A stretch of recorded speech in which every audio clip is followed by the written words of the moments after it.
অনেকদিন পর আমরা বের হলাম একসাথে, কোনো প্ল্যান ছিল না, হুট করেই মনে হলো একটু সুইমিং করে আসি। খুলনায় তো জানোই প্রপার মানে সুইমিং পুল খুবই কম, আর যেগুলো আছে সেগুলো ইদার ওভার ক্রাউডেড না হলে মেনটেনেন্স একদমই বাজে। তো শেষমেশ চিন্তা করে গেলাম রানা রিসর্ট। শুরুতে জায়গাটার পরিবেশ খারাপ না, কিছুটা সবুজ কিছুটা শান্ত, কিন্তু সমস্যা শুরু হলো ভিতরে ঢোকার পর থেকে। এই রুলস আর রেগুলেশন এত বাজে, অযৌক্তিক যে একটু মজা করলেও ভয় লাগছিল যে কোনো ফান করতে গিয়ে কোনো দোষ করে না ফেলি।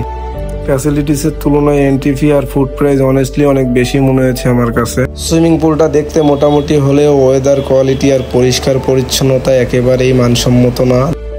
যেহেতু সুইমিং মুড নিয়ে গিয়েছিলাম তাই চুপচাপ কিছুটা সময় থাকলাম, কিন্তু clearly it didn't meet expectation. এটা বলতেই হয়, পরিবেশ হয়তো কিছুটা ভালো কিন্তু ওভারঅল এক্সপিরিয়েন্স আমার কাছে ডিসঅ্যাপয়েন্টিং ছিল। হয়তো কারো কারো অভিজ্ঞতা আমার থেকে ভালো হতে পারে, বাট আমার দৃষ্টি